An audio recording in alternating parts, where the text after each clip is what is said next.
Hi guys, I just wanted to do a quick sort of setup guide slash mini review of the TC Helicon Play Acoustic sort of pedal and vocal processor. There's a lot of videos out there sort of demoing what it sounds like, some basics of how it works, but I just wanted to do a bit of a setup because a lot of this information isn't really available out there.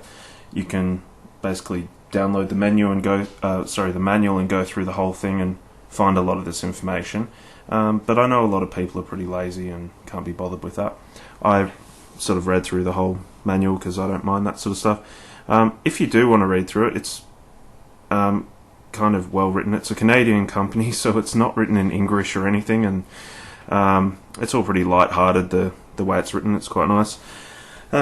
Anyway, so basic setup. Over here is the box it came in. Not very interesting. It came with a just an AC adapter, a USB cable, and the pedal itself. The software to connect it with USB, it just works natively as a recording device in Windows and I imagine other operating systems.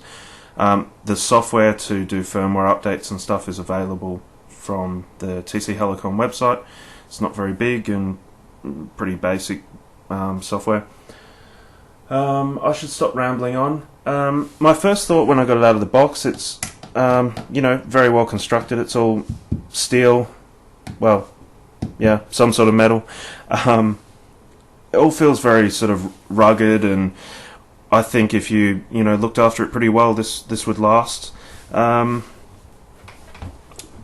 terms of the inputs and outputs on the back here, you've got XLR input for your microphone, which is the 3-pin, same as the outputs there.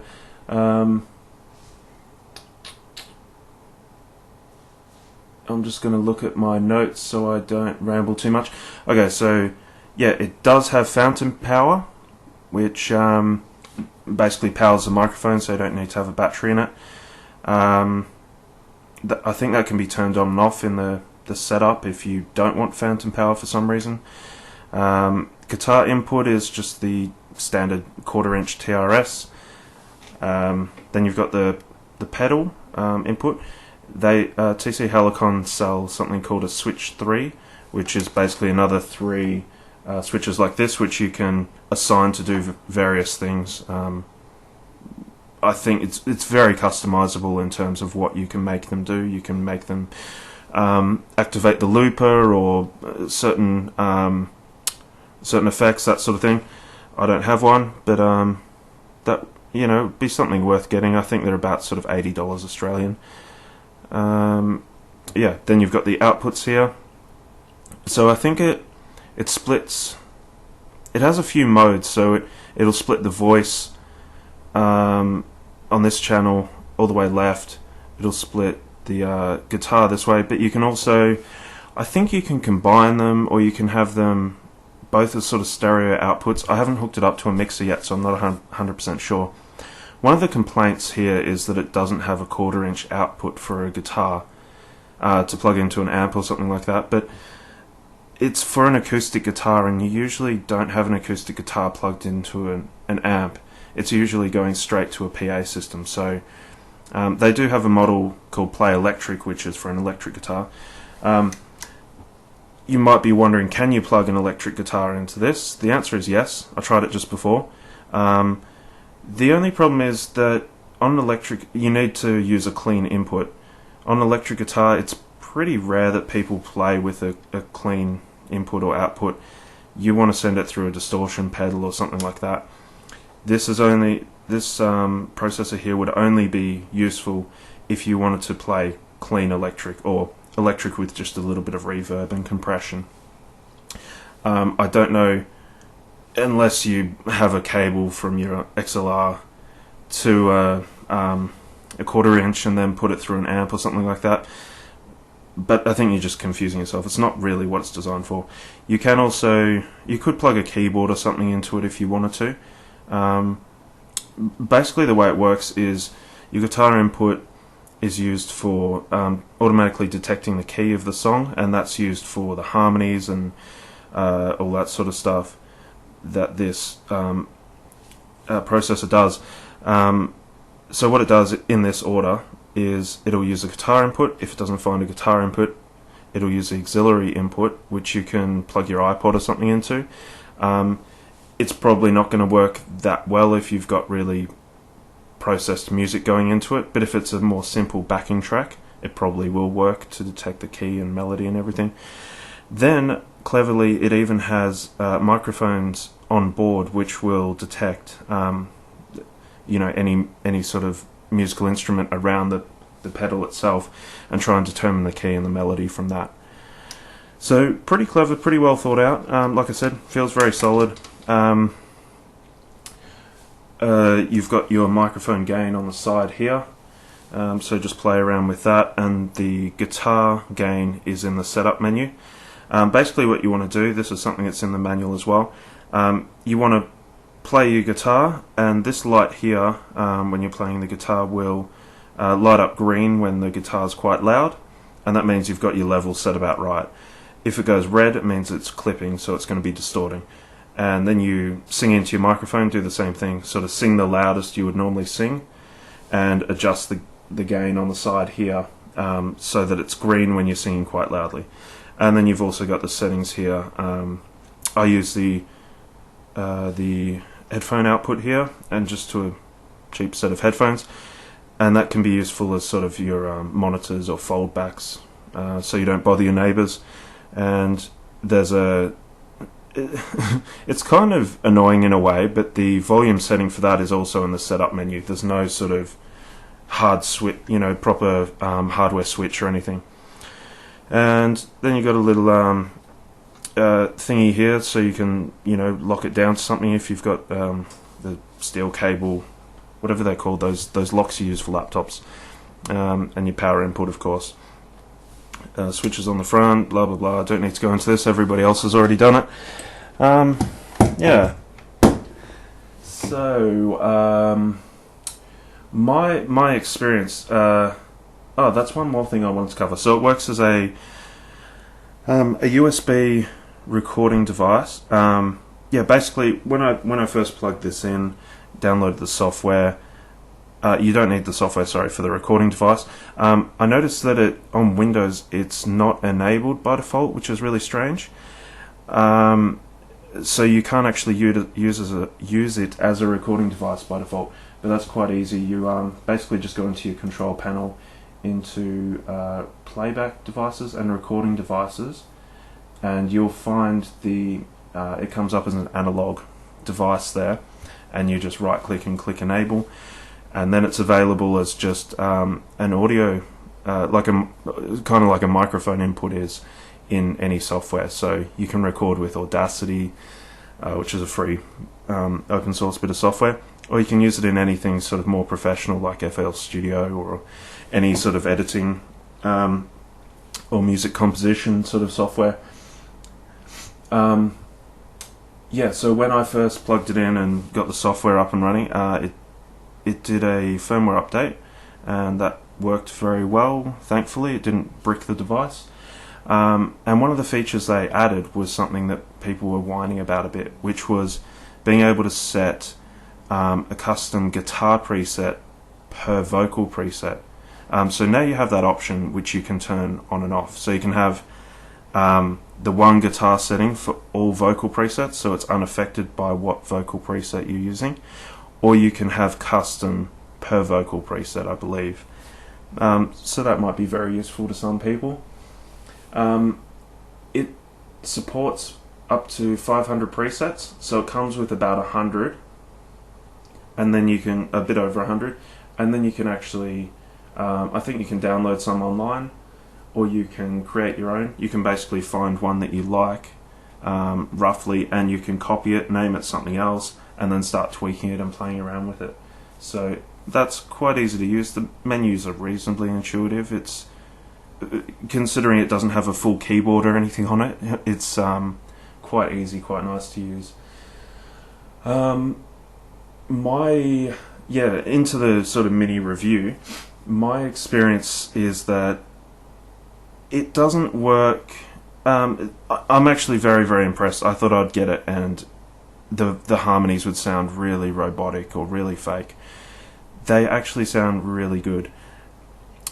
By default, they're turned up quite loud, and that's a deliberate thing. TC Helicon's admitted that they do that, so it's really obvious when people are testing it out in the shop.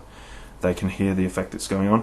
You might want to turn the levels of the harmonies down just a touch, or yeah, my experience is that it doesn't work that nicely in every song, and it doesn't sound that natural in every song. But some songs it sounds really, really nice. I've been playing around with all of them, but the basic sort of presets, high harmony, low harmony, that sort of thing, in rock music, depending where you're singing, sound quite nice. But I recommend using the harmonies quite sparingly. If you use it through the whole song, it's quite evident that it's a little bit unnatural. But if you just throw it in every now and then, it really sounds good. Sort of during the chorus or something like that, just to give it a bit more body. And I'm very impressed with the technology, the way it sort of tracks. It sounds very natural. It doesn't just, go sort of 5 whatever the normal interval would be. It doesn't go sort of 5 semitones down and just match your melody exactly. It'll do interesting things. It's very intuitive, and when you're singing quite quietly into the microphone, it will take the levels down very, very low, or turn off the harmony completely. And then when you're really singing loudly, as you would during the sort of climax of a chorus, that's when it really kicks the harmonies in, and it really sounds good. So to summarize that rambling a little bit, use it kind of sparingly, turn the levels down a little bit, and just be aware that it's not going to sound awesome for every song, and depending on your voice as well, it might not suit, or you might find different harmonies sound better for your voice. Like you might want 2 high, or you might want 1 high, 1 low. It has all those sorts of options, which other people will other videos have gone on about. I won't go too much into that. I found for my voice the high harmony preset, which is just the first one, works quite well, just for a bit more during a chorus, and a low harmony, when I'm singing quite high out of my sort of vocal range, or on the limit of my vocal range, something like Coldplay. The low harmony covers that up a little bit, so that sounds quite nice.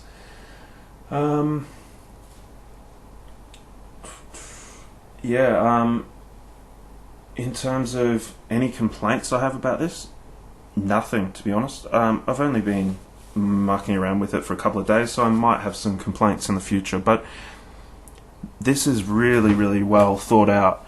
They've obviously been doing this for a while. They're obviously musicians themselves, and they've built something that musicians are going to find intuitive to use, and sounds really, really natural, and works nicely. It's got so many bonus features built in, like the looper. If you hit these two together, you've got a looper there. All the one of the things I like as well is it's a really easy to learn. As in you can just plug this straight in, and it's going to work. It's going to start sounding awesome straight away. But you do have the customization as well. If you're a bit of a power user, or you're very specific about the sound you kind of like, or once you've had enough with playing with the standard presets, you can go in there and customize basically everything. It's got enough customization to keep you entertained and allow you to do what you want. It's nice that it has a bit over 100 presets built in, which show off basically every feature, and then you can, like I said, just copy those over and start some new presets.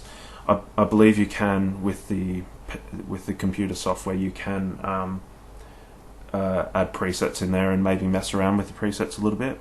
I'm not sure if you can customize them, but you might be able to change their position or rename them, that sort of thing, or send them to your friends. That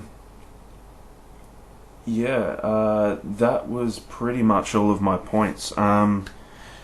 The unit kind of looks quite big at first when compared to some pedals, but you have to remember that this is, maybe, I'll just put a number out there, 5+ different pedals in one. You've got the looper, you've got the vocal harmony, vocal reverb, vocal compression, guitar reverb, guitar compression. This is something you'd need a lot of pedals to do normally, and it's my same argument about the price tag. It's about $500 Australian, so $300 US, $350 US, and that seems a little bit steep at first, but this is really good technology in here, and it does what you'd need sort of 5 or so pedals to do usually. This actually even works as a basic mixer, so you could take the output straight from this into a PA, so you're not having to carry around some of the smaller mixers you can get are maybe 5-channel, but they're still pretty bulky, and the knobs get bumped and stuff like that. You're going to spend time setting it up. This is so much simpler. Only one power pack, and it has the phantom power for the microphone. Like I said, it's really brilliant. I'm really happy with this, and no complaints. I would thoroughly recommend checking out TC Helicon's other pedals, or other processors I should say. They've got just the vocal ones, they've got one for an electric guitar as well. They've got some of their technology even built into keyboards, musical keyboards, if that's the sort of thing, if you play piano, or that's the sort of thing you're looking for. So yeah, really, really impressed. That's about all. Thanks for watching.